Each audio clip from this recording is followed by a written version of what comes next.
My name is Sandra Whitlock, and I'm 63 years old. On the morning I nearly lost my life, I was preparing to hand over everything I'd built to my son. Whitlock Supply Group wasn't just a business to me. It was the result of years, decades really, of work that started the day my husband died and left me standing alone in a world I barely understood. I built that company with determination, with sleepless nights, and an unwillingness to let failure be my story.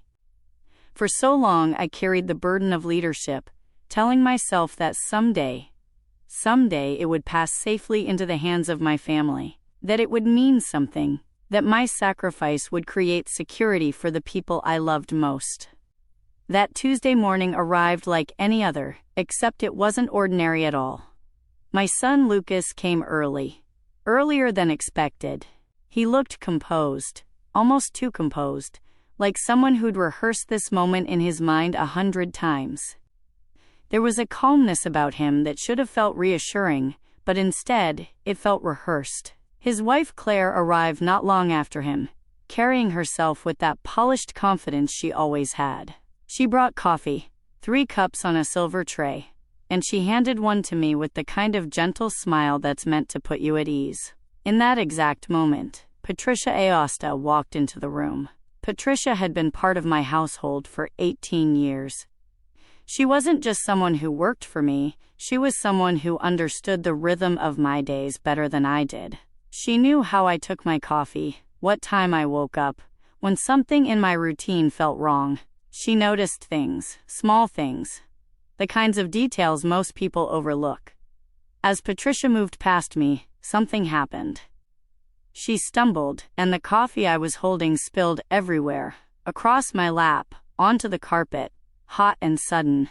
Before Lucas or Claire could say anything, before I could even react to the mess, Patricia leaned in close. Her voice was barely a whisper, quiet enough that no one else could hear, but urgent enough that I felt my heartbeat stutter. "Do not drink it," she said. "Please, trust me." My heart stopped for just a second, but I kept my face completely still. I nodded slightly as if I were simply accepting her apology for the accident, as if nothing unusual had just been said. No one noticed when I quietly switched the cups. No one was paying that close attention. We sat down together, the 3 of us. Lucas placed a stack of documents in front of me, folders already tabbed, pages marked with little arrows pointing to signature lines.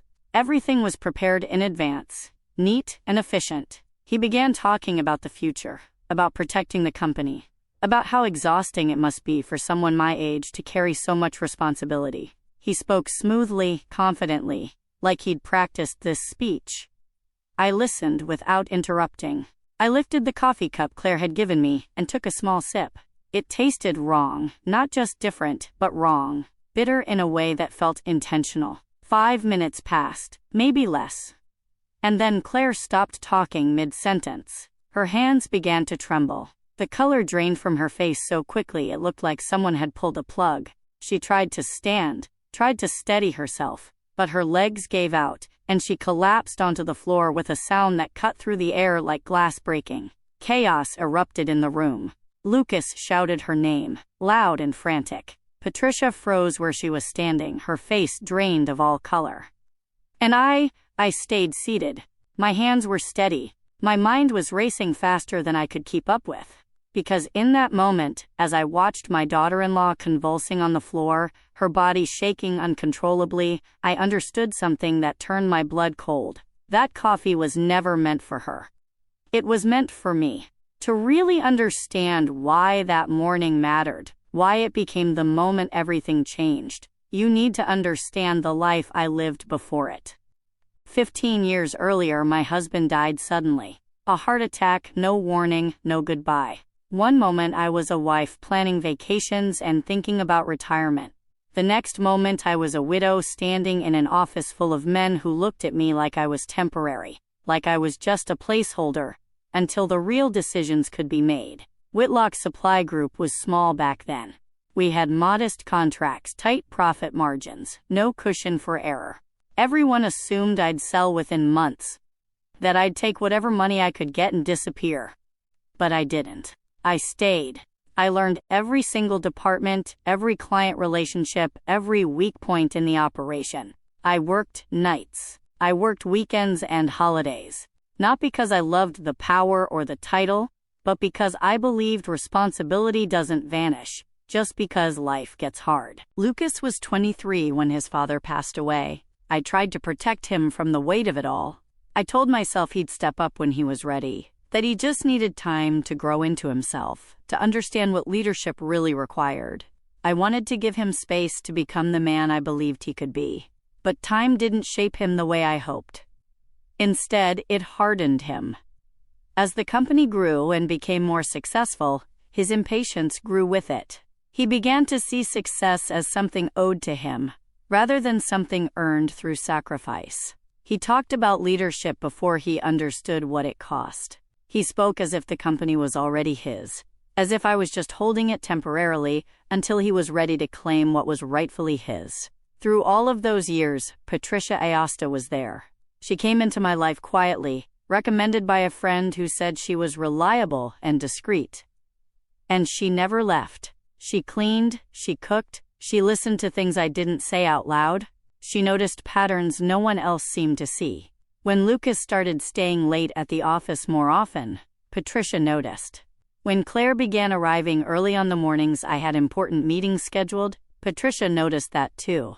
And when I started feeling dizzy in the mornings, brushing it off as stress or age or too many long hours, Patricia noticed. But I didn't. I wasn't looking for danger inside my own home. I trusted my family. I trusted my son. I believed that love meant safety, that blood meant loyalty. Looking back now, I can see the warning signs so clearly. The subtle shifts in behavior. The way conversations would stop the moment I walked into a room. The way Claire would watch me, not with warmth or affection, but with something colder. Something calculating.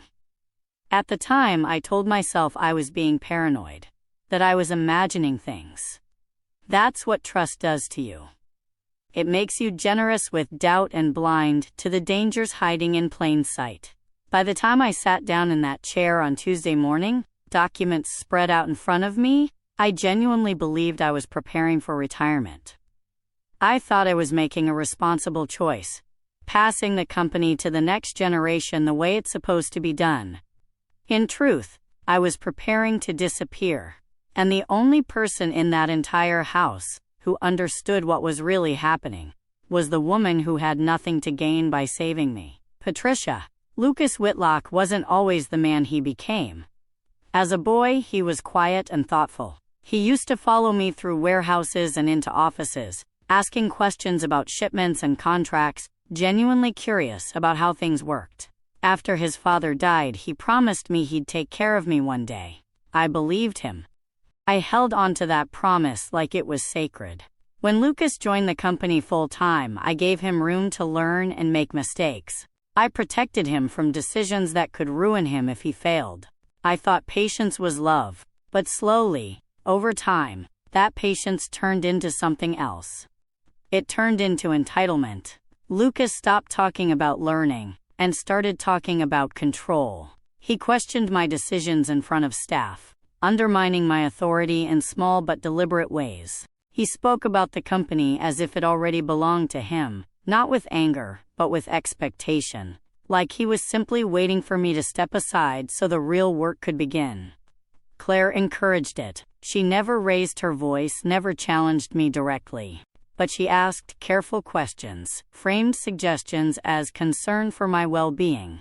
She talked often about efficiency and risk and my age, always in that gentle tone that made it sound like she cared. "You've done enough, Sandra," she'd say. "You deserve to rest." What she really meant was that I was in the way, that I'd become an obstacle to what they wanted. I noticed that Lucas stopped asking for my advice. He didn't argue with me, he just waited. He watched. He measured how much longer he would need to tolerate my presence. When I refused to step aside on his timeline, his tone changed. Meetings became colder. Conversations became shorter. Family dinners felt staged, like performances of something that no longer existed. I blamed myself for it. I told myself this was normal, that every founder struggles to let go, that every child grows impatient with their parents eventually. But something deeper was happening, something I didn't want to see. Lucas wasn't just waiting for me to retire anymore. He was waiting for me to be gone. Patricia saw it before I did. She noticed the way Lucas avoided looking me in the eye whenever money was discussed. She noticed the way Claire asked questions about my will, about insurance policies, about what would happen to the company if something happened to me. She noticed documents appearing on my desk that I hadn't asked for, hadn't approved. One evening, Patricia asked me if I was feeling well. I told her I was just tired, that it had been a long week. She nodded slowly but didn't look convinced. Looking back now, I realized that was the moment she understood something I wasn't ready to face. That my son didn't see me as his mother anymore. He saw me as a problem that hadn't resolved itself quickly enough. The meeting that morning was supposed to happen at 10, but nothing about it felt routine. It wasn't held at the office where these things usually took place. It was held in my living room. Claire said it would feel more personal that way, less formal, more like family. Patricia had already prepared my usual coffee earlier that morning, the same way she'd done for 18 years. But I hadn't touched it yet. Instead, Claire arrived carrying coffee from somewhere else. A new place, she said lightly, like it was a thoughtful gift. New blend. I think you'll like it. Lucas laid the documents on the table before we even sat down. Thick folders, tabs already marked, everything organized and ready. He spoke smoothly about transition planning, about protecting what we'd built, about how stressful leadership must be for someone my age. I listened without interrupting. The coffee sat warm in my hand, and the smell was unfamiliar, slightly sharp, not what I was used to. Across the room, Patricia kept moving. She straightened things that were already straight. She wiped down a table that was already clean. Her eyes never left the cup in my hand. When she stumbled and spilled it, the room seemed to freeze for a moment. Claire reacted first, irritated, complaining about the mess and the distraction. Lucas followed, his voice tight with frustration. Patricia apologized quickly, but her hands were trembling as she knelt down to clean the spill. And then she looked up at me and whispered those words that made my breath catch in my throat. Do not drink it. Please trust me. I felt the weight of that moment settle heavy in my chest. I didn't ask why. I didn't demand an explanation. Years of running a business had taught me that warnings don't always come with explanations. Sometimes they come quietly from the only person brave enough to speak up. I nodded and switched the cups when no one was looking. Lucas resumed talking as if nothing had happened. He pointed to signature lines, explained how simple everything was, how straightforward. Claire watched me closely, not my face but my hands. I lifted the cup and took a careful sip. It tasted bitter, wrong in a way I couldn't ignore. I set it down and kept listening. Every instinct I'd developed over decades of leadership told me something was deeply wrong. This wasn't a meeting designed to protect me. This was a meeting designed to remove me. And whatever was in that cup was meant to make sure I never walked away from that table. It happened faster than anyone expected. Claire stopped speaking mid-sentence, her words just trailing off into nothing. Her hand tightened around the edge of the sofa as if the entire room had suddenly tilted beneath her.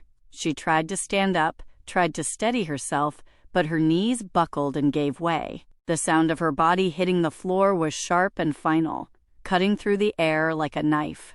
The folders slid off the table. Papers scattered everywhere.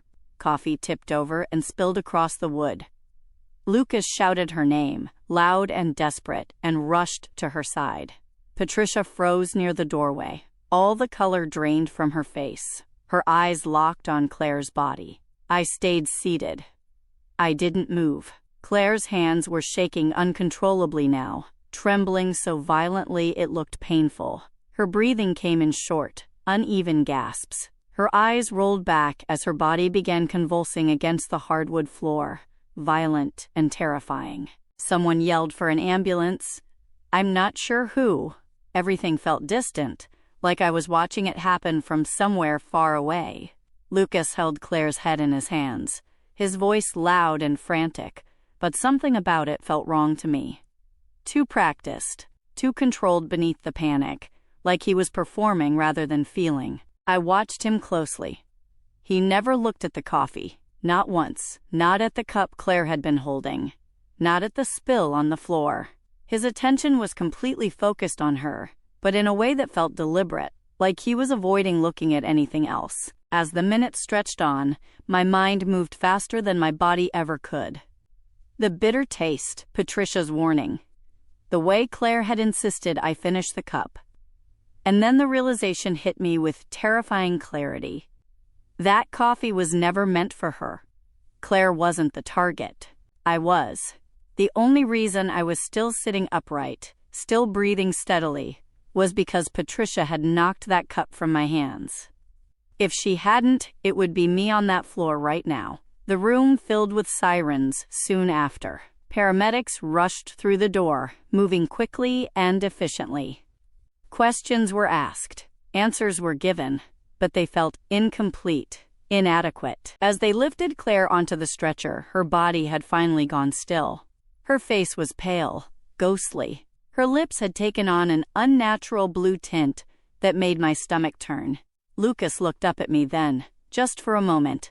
Our eyes met across the chaos of the room. There was no fear in his expression, no confusion or panic or genuine shock. There was only calculation. Cold, careful calculation.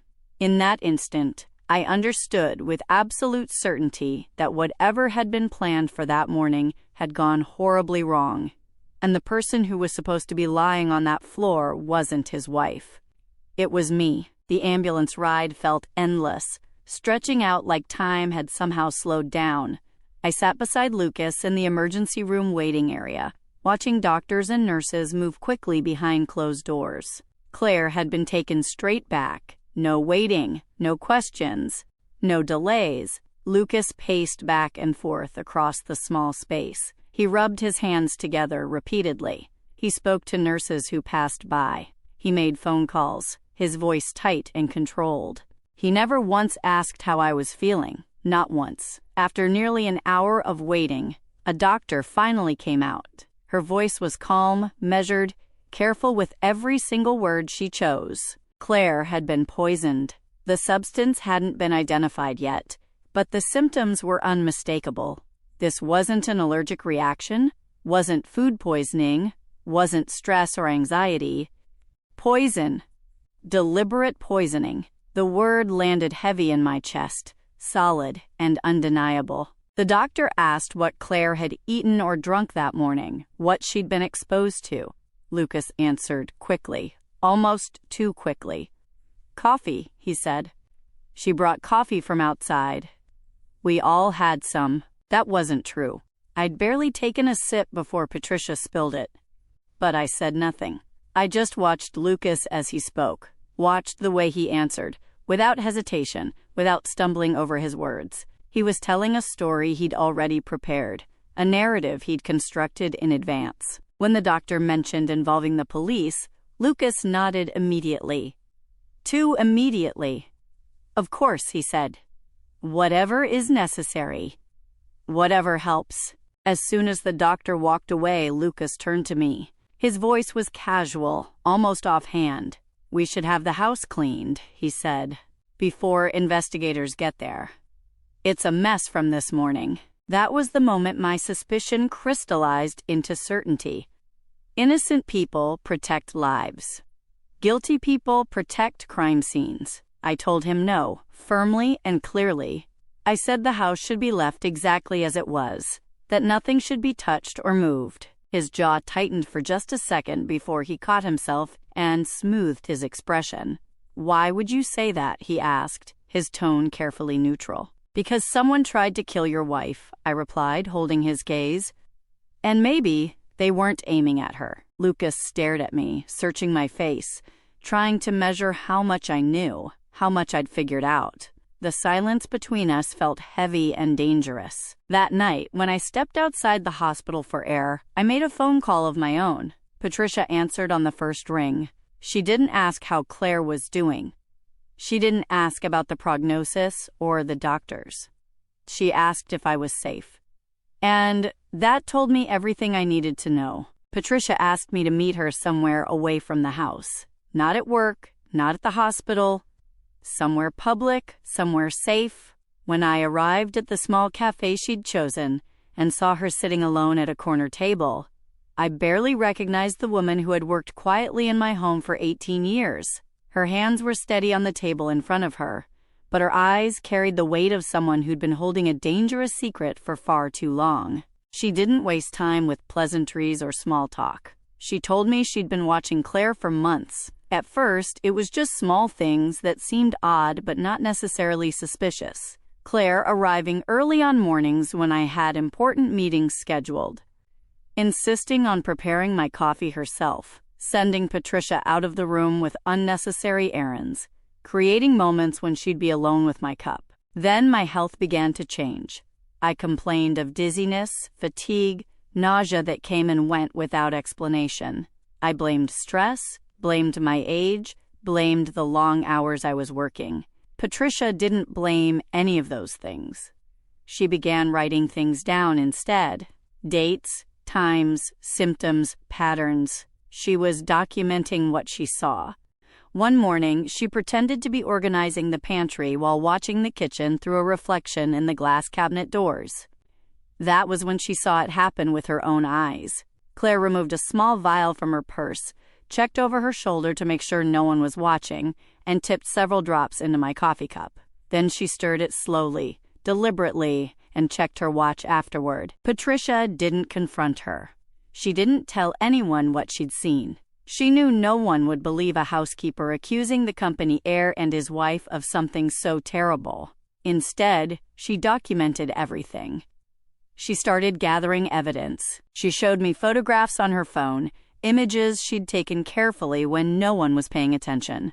Claire standing near my coffee cup, Claire stirring slowly with a small spoon, Claire checking her watch immediately afterward, as if timing something. She told me she'd overheard conversations between Claire and Lucas. Quiet conversations, careful ones, held in rooms they thought were empty. Conversations about my will, about life insurance policies, about how long it would take before I stopped asking so many questions about company finances. Lucas knew, Patricia said quietly, her voice steady but sad. He wasn't being manipulated or controlled. He was participating.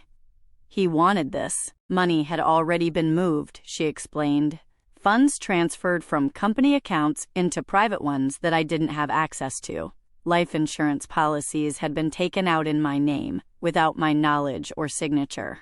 They weren't waiting for me to retire gracefully. They were waiting for me to die, and they were making sure it would happen sooner rather than later. That morning, Patricia had seen Claire add more poison than usual.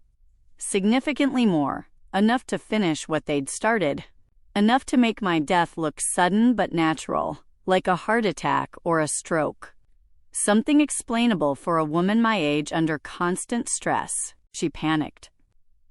She didn't know what else to do, so she did the only thing she could think of in that moment.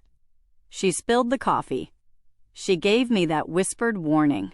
And when Claire accidentally drank from the wrong cup, from the cup that was meant for me, the entire plan collapsed. Patricia looked at me then, and tears finally broke through her careful control. "I couldn't let them kill you," she said, her voice cracking. "Not after everything. Not like that." In that moment, sitting in that quiet cafe, I understood the full truth of what had happened. The woman who owed me nothing, who had no obligation beyond her job, had risked everything to save my life. And the son I'd trusted with everything, the son I'd raised and protected and believed in, had been ready to watch me die, had been planning it, had been waiting for it. Hearing the truth didn't make me cry. It made me quiet. It made me still inside in a way I'd never felt before. Patricia didn't dramatize what she'd witnessed.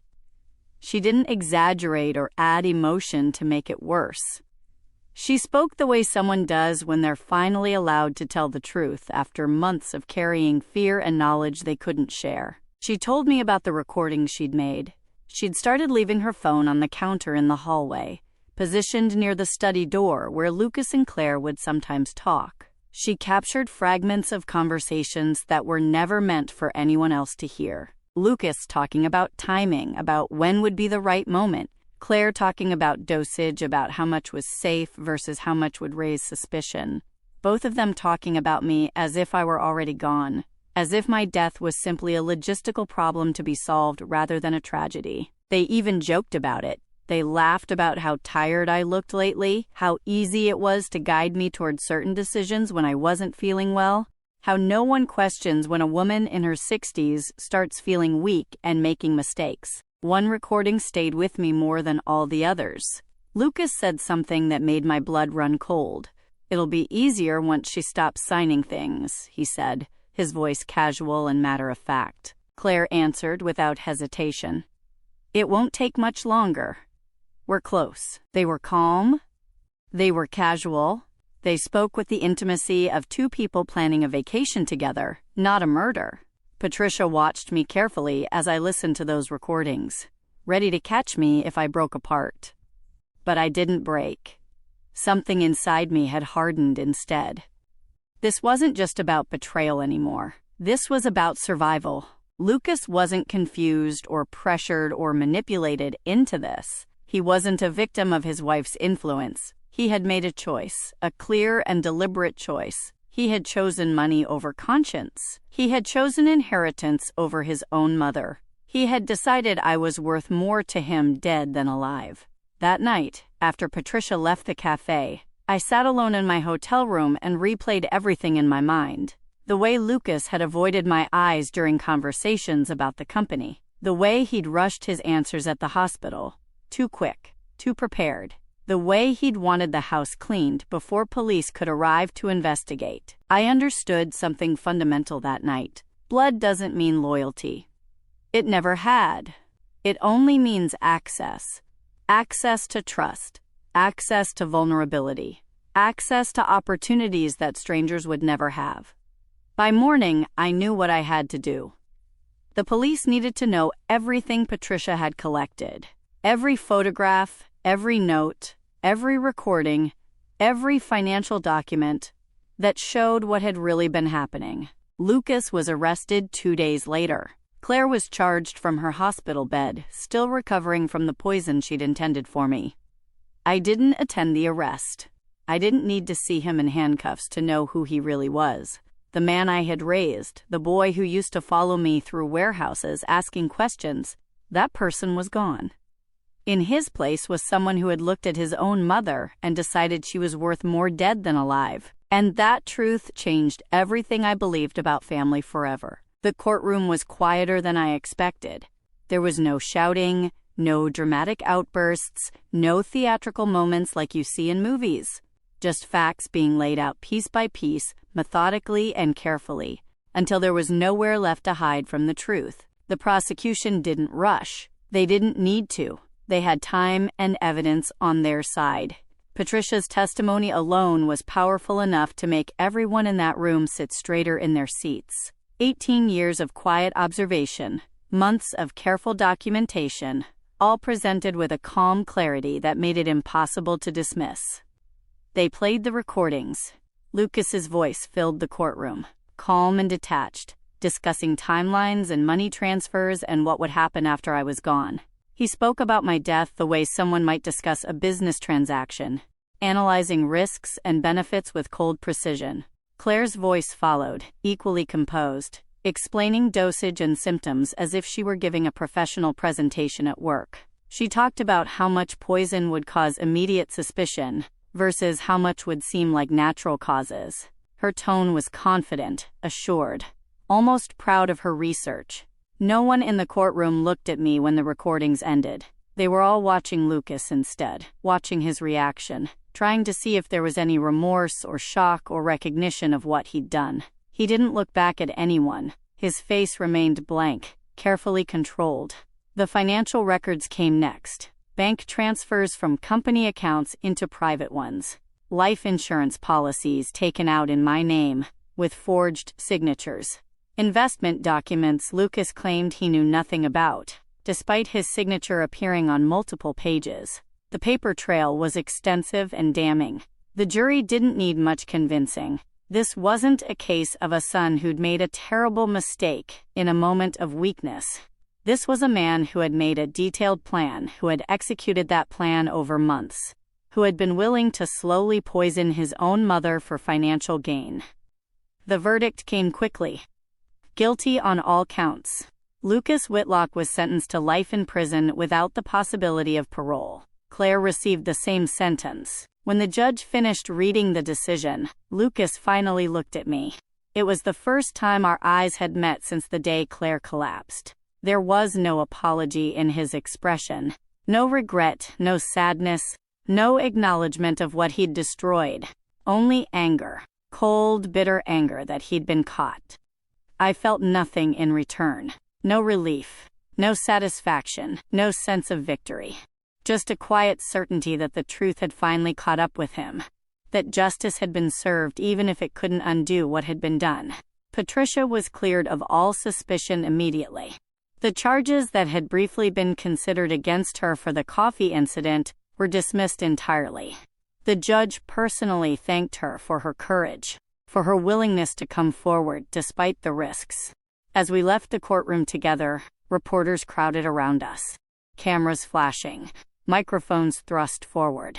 They called my name repeatedly, asking how it felt to see my own son sentenced to life in prison, asking if I could forgive him, asking what message I had for other families. I didn't stop walking. I kept my eyes forward and spoke clearly. Justice is not a feeling, I said. It's a result, and the cost of greed is always higher than people expect. Survival didn't look the way I'd imagined it would. There was no celebration when the trial ended, no sense of victory or closure. Only silence and the deep understanding that my life could never continue the way it had before.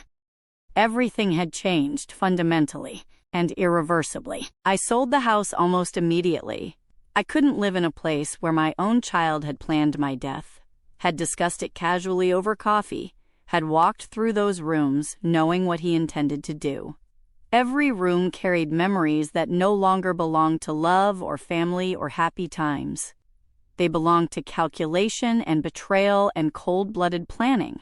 I stepped away from the company for several months, not because I was weak or broken, but because I needed clarity. Leadership requires a clear mind, and mine had been shattered into pieces that needed time to reassemble. I needed space to understand who I was now, what I believed in, what mattered. During that time, Patricia stayed close. She didn't hover or smother me with concern. She didn't offer advice unless I specifically asked for it. She simply showed up every morning with coffee and quiet consistency, the same way she had done for 18 years. That reliability, that steadiness, it meant everything. One afternoon, several weeks after the trial ended, I asked her a question that had been on my mind. "Why did you stay?" I asked. "After everything that happened, after the trial and the media attention and all of it, why are you still here?" She looked at me for a long moment before answering. "Because someone had to remind you that loyalty still exists," she said simply. "That not everyone wants something from you. That trust isn't always a mistake." Those words changed the entire direction of my life. They gave me a purpose I hadn't known I was looking for. I returned to the company eventually, but with boundaries I had never allowed myself before. Control was no longer something I shared out of obligation or family pressure or guilt. It was something I protected deliberately and carefully. I created a foundation to support older men and women facing financial abuse and emotional manipulation from their own families. People like me, people who had trusted too deeply, who had believed that blood meant safety, who had missed the warning signs until it was almost too late. The foundation provided legal resources, financial counseling, safe housing when necessary. It trained people to recognize the patterns of elder abuse, to understand that family members can be predators too, that asking for help isn't weakness, it's survival. Patricia became my partner in that work. Not my employee anymore, not someone who worked for me, my equal. We built something together that mattered. Something that helped people who felt trapped and alone and unable to see a way forward. Survival, I learned, was not about revenge. It wasn't about punishment or making Lucas and Claire suffer for what they'd done. It was about choosing to live honestly, to help others, to create something meaningful from the wreckage of what had been destroyed. I lost a son through all of this. That's the simple truth. The boy I raised, the child I protected and sacrificed for and believed in, he's gone. Whether he ever truly existed, or whether I'd simply imagined him as someone he wasn't, I'll never really know. But the man who was sentenced to life in prison is not my son anymore. I've had to accept that, had to make peace with the grief that comes with that kind of loss. But I found something too. I found clarity. I found purpose. I found genuine loyalty in the most unexpected place. And I learned that the people who save your life aren't always the ones you gave birth to, the ones who share your blood, the ones you expected to protect you. Sometimes they're the ones who simply refuse to stay silent, when staying silent would be easier and safer. I learned to listen to the small warnings, to pay attention to the people who see what I'm too close to notice, to trust my instincts even when they conflict with what I want to believe. I learned that kindness doesn't make you weak or naive or foolish. It makes you human. And being human means being vulnerable sometimes, but it also means being capable of genuine connection with people who earn your trust rather than demand it. The foundation has helped hundreds of people now. Older adults who found themselves in situations similar to mine, who were being slowly drained financially by children or relatives they trusted, who were being isolated or manipulated or worse. We've helped them find lawyers, secure their assets, get protective orders when necessary, rebuild their lives after betrayal. Every single person who walks through our doors carries the same expression I must have worn during those months of growing suspicion. Confusion mixed with denial, hope fighting against evidence, the desperate wish that they're wrong about the people they love. I understand that expression intimately now. I know what it costs to accept the truth when the truth destroys everything you believed about your family. Patricia and I speak at conferences sometimes, telling our story to social workers and lawyers and healthcare providers who work with elderly populations. We talk about the warning signs, about how elder abuse often comes from within families rather than from strangers, about how trust can be weaponized against the people who give it most freely. People always ask me the same questions. They ask if I've forgiven Lucas, if I ever visit him in prison, if there's any chance of reconciliation. The answer is complicated. I don't hate him. Hatred requires a kind of emotional investment I don't have anymore. But forgiveness isn't something I can offer when there's been no remorse, no acknowledgement of wrongdoing, no genuine understanding of the harm that was done. Lucas has never apologized. In the few letters he sent over the years, filtered through lawyers and prison officials, he maintains that he was trying to help me, that the plan went wrong, that he never intended for anyone to get hurt. He rewrites history to make himself the victim, to justify what he did as somehow reasonable or necessary. I don't read those letters anymore. Patricia reads them first and tells me if there's anything that requires a legal response. Otherwise, they go into a file that I never open. Some bridges, once burned, can't be rebuilt. Some betrayals go too deep for reconciliation. The company continues without me now. I appointed a new CEO, someone with no family connection, someone who earned the position through competence rather than inheritance. I remain on the board, providing guidance when asked, but the daily operations belong to someone else now. That distance has been healthy for everyone involved. I've learned to live beyond what happened, rather than living with it. There's a difference, a crucial one. Living with trauma means carrying it every day, letting it define who you are, staying trapped in that moment of betrayal. Living beyond it means acknowledging what happened, learning from it, and choosing to build something new, rather than staying frozen in the past. My life now is quieter than it used to be, smaller in some ways, but deeper. I have fewer people in my circle, but the people who remain are there by choice and proven loyalty, rather than by obligation or blood relation. I've learned to value quality over quantity, substance over appearance, genuine connection over convenient proximity. Patricia and I have coffee together most mornings now. Real coffee, not the kind that carries hidden dangers. We talk about the foundation's work, about people we're helping, about the small victories and occasional setbacks. We talk about books we're reading, places we'd like to visit, memories from before everything changed. Those quiet mornings have become sacred to me in a way I never expected. They represent safety, authenticity, the kind of relationship that develops when two people survive something terrible together and choose to keep showing up for each other anyway. I'm often asked how I live with what happened, how I process the knowledge that my own son tried to kill me, how I move forward after that kind of betrayal. The truth is, I don't live with it in the way people expect. I don't carry it like a burden or let it define every moment of my existence. I live beyond it instead. What Lucas and Claire did came very close to ending my life. That's an undeniable fact. But in failing to kill me, they inadvertently did something else. They stripped away every illusion I'd been holding on to about family, about loyalty, about what love really means when it's tested. They destroyed the comfortable lies I'd been telling myself for years. Blood didn't protect me that morning. Awareness protected me. Courage protected me.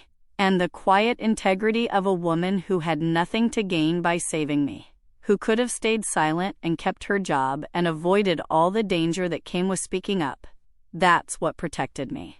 If there's one lesson my story can offer to others, one message I want people to hear and remember, it's this. Never ignore the small warnings. Never dismiss the people who see what you're too close to notice. And never assume that kindness or trust makes you weak or naive. It makes you human. It makes you capable of genuine connection. But it also means you need to stay aware, stay alert, stay willing to face uncomfortable truths when they present themselves. If you're watching or listening to this story and something in your own life feels off, if there's a voice in the back of your mind suggesting that something isn't right, trust that instinct. Don't talk yourself out of it. Don't make excuses for behavior that worries you. Don't let loyalty or love or obligation blind you to patterns that need your attention. Ask questions. Protect yourself. Document things if you need to. Talk to someone you trust who exists outside the situation, someone who can see clearly without the emotional investment you carry. You are not imagining things. Your instincts exist for a reason, and they're often correct even when you desperately want them to be wrong. Elder abuse is far more common than most people realize, and it most often comes from within families rather than from strangers or institutions. Adult children who feel entitled to their parents' assets, who view their parents as obstacles rather than people deserving of respect and care, who justify theft or manipulation, or worse as somehow reasonable, they exist in greater numbers than anyone wants to acknowledge. The warning signs are often subtle at first.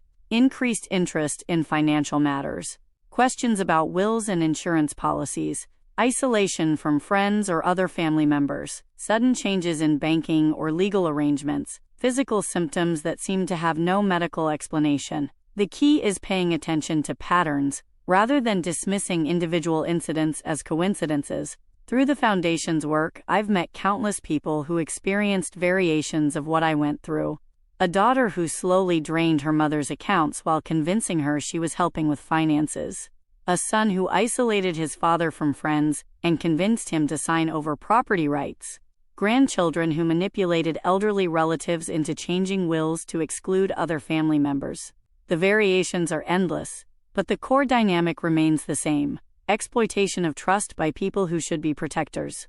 What makes these situations so difficult is that the victims often struggle to accept what's happening. They make excuses. They give second chances and third chances and endless chances. They blame themselves for being suspicious. They convince themselves that family would never truly hurt them, that they must be misunderstanding the situation.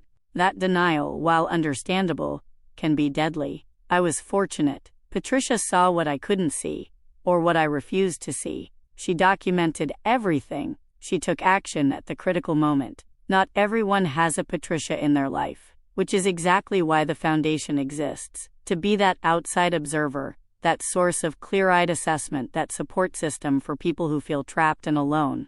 The legal system is slowly improving its response to elder abuse, but there's still so far to go. Many cases go unreported because victims are too ashamed to admit what's happening, or too afraid of the consequences of speaking up. Many prosecutors are reluctant to pursue cases against family members unless the evidence is overwhelming. Many judges still view these situations through outdated lenses of family privacy rather than criminal behavior. We're working to change that. We're training lawyers to recognize these cases and take them seriously. We're educating law enforcement about the patterns and warning signs. We're creating public awareness campaigns so that neighbors and friends and healthcare workers know what to look for and how to intervene safely. The work is slow and often frustrating, but it matters. Every person we help represents a life saved, a disaster averted, a family cycle broken. Every prosecution sends a message that elder abuse will not be tolerated, regardless of who the perpetrator is. Every policy change makes the system slightly more responsive to these crimes. I think about my own mother sometimes, about whether she would have believed this could happen to me if I'd told her the story before I lived it. I think she would have found it impossible to imagine, just as I would have before that Tuesday morning. We want to believe that our families are safe, that our children will care for us as we age, that blood creates an unbreakable bond of protection and loyalty. But biology doesn't create character. It doesn't instill values or generate empathy or guarantee decent behavior. Those things come from choices, from moral development, from consistent patterns of action over time. Lucas had opportunities throughout his life to choose differently, to develop into someone capable of genuine care rather than entitled expectation. The fact that he didn't, that's not something I caused or could have prevented by parenting differently. I've had to work through a lot of guilt about that, wondering if I'd been too protective or not protective enough, too generous or not generous enough, too trusting or not trusting enough. Therapy helped me understand that Lucas made his own choices as an adult, that I can't take responsibility for his moral failures, that even the best parenting can't guarantee outcomes. Patricia has been invaluable through that process as well. She reminds me, gently but firmly, that I loved my son and did my best to raise him well, and that's all any parent can do. The rest belongs to him. His choices, his character, his willingness to harm his own mother for money, those belong entirely to Lucas. The media attention around the trial was intense and often invasive. Reporters wanted the sensational angle, the dramatic narrative, the story that would capture attention and generate clicks. They wanted me to be either completely destroyed or impossibly strong, broken, or heroic, with no room for the complicated reality that existed between those extremes. I learned to set boundaries around what I would discuss publicly and what remained private. I told the story when it could help others but refused to perform grief or anger for entertainment value. I declined requests that felt exploitative and accepted invitations that aligned with the Foundation's mission. The documentary that eventually covered the case was difficult to participate in. Sitting for interviews, watching footage from the trial, seeing Lucas on screen as they analyzed his behavior and motivations, all of it reopened wounds I'd been carefully tending. But the filmmakers treated the story with respect, focused on the issue of elder abuse rather than just the sensational details, and included resources for viewers who might be experiencing similar situations. That made it worthwhile. Social media was another challenge entirely. The story generated intense reactions, as these stories always do. People felt entitled to opinions about my choices, my parenting, my decision to pursue prosecution, my relationship with Patricia. Some accused me of being vindictive.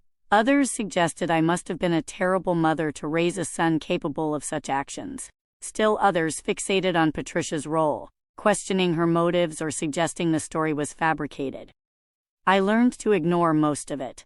The people who mattered, the people whose opinions held weight in my life, knew the truth. The rest was just noise from strangers who needed someone to judge in order to feel safe from similar situations in their own lives. If they could identify something I'd done wrong, some mistake that explained everything, then they could tell themselves it would never happen to them. but it can happen to anyone. That's the uncomfortable truth people don't want to face. Good parents can raise children who grow into dangerous adults. Loving families can harbor exploitation and abuse. Trust can be weaponized by people who know exactly how to manipulate it. No one is completely immune, simply by virtue of being kind or careful or well-intentioned. The foundation now has 3 full-time staff members in addition to Patricia and myself. We have a network of volunteer lawyers who provide pro bono consultations. We partner with social workers and healthcare providers and financial institutions to create safety nets for vulnerable adults. We're expanding slowly but deliberately, making sure our growth doesn't compromise the quality of support we provide. Each person who comes through our doors carries their own version of betrayal, their own story of misplaced trust. We listen without judgment. We validate their experiences. We help them understand that what's happening to them has a name, that it's not their fault, that they deserve protection and support and justice. Many of them struggle with the same thing I struggled with, the gap between who they thought their family members were and who those people actually revealed themselves to be. That cognitive dissonance is painful and disorienting. It requires grieving for the relationship you thought you had, while simultaneously protecting yourself from the person who actually exists. We've developed support groups where people can share their experiences with others who truly understand.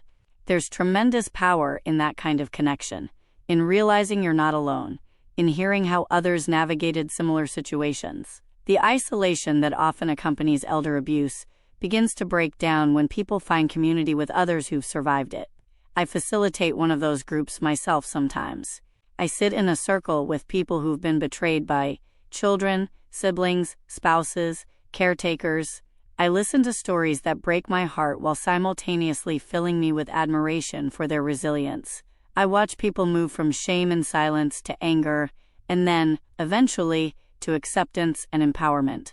That journey is never linear. There are setbacks and hard days and moments when the grief feels overwhelming. But there's also tremendous strength in choosing to survive, in refusing to let betrayal define your entire existence, in building something meaningful from the wreckage. My relationship with Patricia has evolved into something I never expected, but now can't imagine living without. We're not employer and employee anymore. We're not just friends. We're family in the truest sense of the word. Chosen family, earned family. The kind that's built on respect and genuine care rather than biological obligation. She knows me better than almost anyone ever has. She knows my patterns and my triggers and my fears. She knows when I need company and when I need solitude. She knows how to challenge me when I'm being stubborn and how to support me when I'm struggling. That kind of knowing takes time and attention and genuine investment in another person's well-being. I've learned that family isn't defined by blood or legal relationships or traditional structures. It's defined by who shows up consistently, who tells you the truth even when it's hard, who protects you when you're vulnerable, who celebrates your successes and mourns your losses alongside you. Patricia is my family in every way that matters. We've traveled together some in recent years, places I'd always wanted to see but never made time for when I was consumed by running the company. We've stood together in quiet museums and bustling markets and peaceful gardens, creating new memories that aren't tainted by the past. Those trips have been healing in unexpected ways. They've reminded me that life continues, that joy still exists, that the world is bigger than my pain, or Lucas's betrayal, or the careful rebuilding I've been doing. They've given me perspective and peace and moments of genuine happiness.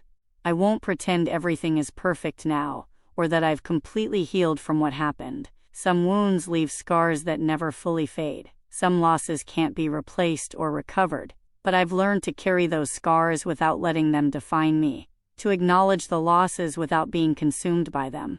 If this story resonates with you, if something about it feels familiar or concerning or relevant to your own life, please don't ignore that feeling. Reach out to someone. Ask for help. Trust that your experiences and instincts matter. You deserve protection and support, regardless of who's threatening your safety or well-being. And if you know someone who might be experiencing elder abuse, if you see warning signs in a friend or neighbor or family member situation, speak up. Don't assume someone else will handle it. Don't convince yourself it's none of your business. Your awareness and willingness to act could save someone's life, just as Patricia's courage and careful attention saved mine. The work continues. The foundation continues.